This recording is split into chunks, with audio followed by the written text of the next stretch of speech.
Let's walk through this together. ST Engineering's flying to new highs, and you might be wondering, is this still a smart buy, or are we late to the party? In this video, I'm going to unpack that exact question using the same flow as my Substack piece, starting from the big hook, then the numbers, the global defense wave, valuations, what smart money is thinking, and finally, my stance. If you're new here, I've spent years breaking down investing in Singapore so you don't have to stress. So first up, the main idea. ST Engineering's growth story still looks solid, but the risk-reward now feels balanced. Translation: the business is strong, but the price is, well, rich. Have you ever loved a company but hesitated because the price looked toppish? That's where we are today. Let's set the scene. The stock ran hard. Think big gains while the broader market just trudged along, and after a quick post-results wobble, it's pushing fresh highs again. If you've been holding from earlier, you feel great. If you're new, you feel FOMO. The key question is, can earnings growth keep up with the share price? That's the tension I want to resolve for you. Now the numbers behind the hype. ST Engineering's first half this year delivered what bulls wanted. Revenue climbed, but profit grew faster than revenue. That's the golden combo, expanding margins with rising sales. Imagine a simple table that says revenue up mid-single digits, EBIT up mid-teens, and net profit up about a fifth. That tells us operations are tightening. Costs came down, execution improved. Why does that matter for you and me? Because when profits grow faster than sales, it hints at pricing power, mix shift, or efficiency gains, any of which can support a higher valuation for a while. Next, where the money's coming from. 3 segments: commercial aerospace, defense and public security, and urban solutions and SATCOM. The standout is defense and public security. Biggest share of profit, double-digit growth, and the margin anchor. Picture this. Aerospace gives roughly 2/5 of revenue with decent EBIT growth thanks to MRO tailwinds. Defense and public security drives the bulk of profits with steady growth. Urban solutions is smaller, flat on revenue, but EBIT improving. Why is that important? Because it shows the growth isn't one-legged. Even if one engine coughs, the plane still flies. Order book. This is your visibility lens. Think of a record backlog that covers more than 2 years of revenue. For investors, that's sleep better at night stuff. It doesn't eliminate risk, but it smooths earnings paths and reduces the need to guess every quarter. Now, the global defense spending tsunami.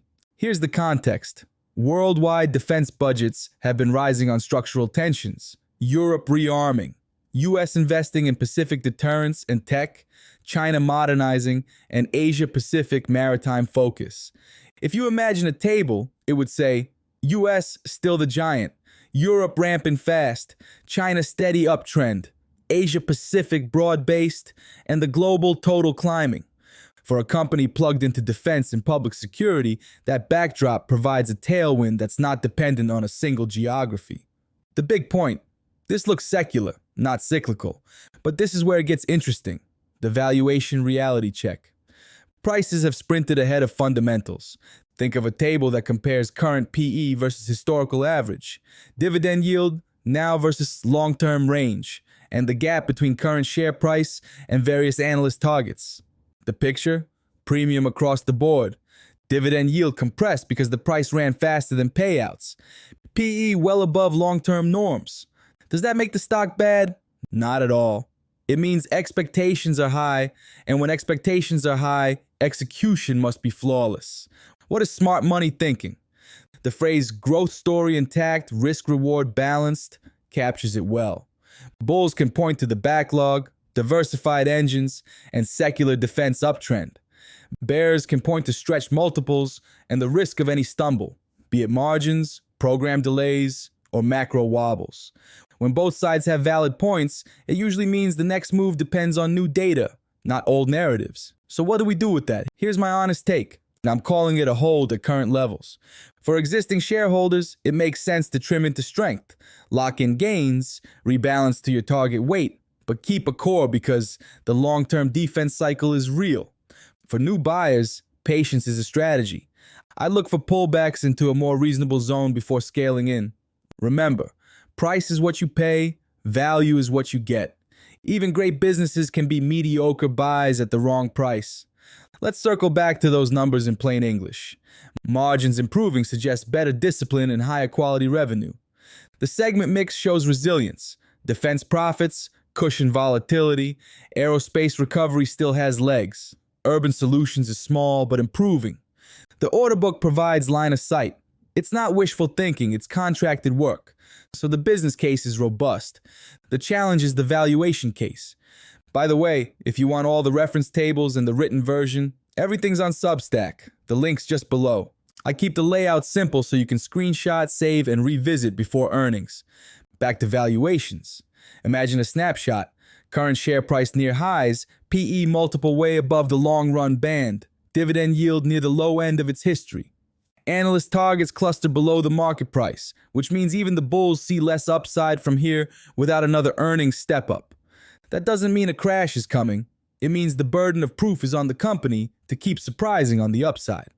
Let's talk psychology. When stocks run this far, recency bias kicks in. We project the recent past into the future. I've been burned by that before. Honestly, I used to get tripped up by this too. I'd hold because it kept going up, then watch a 15 to 20% pullback erase months of gains.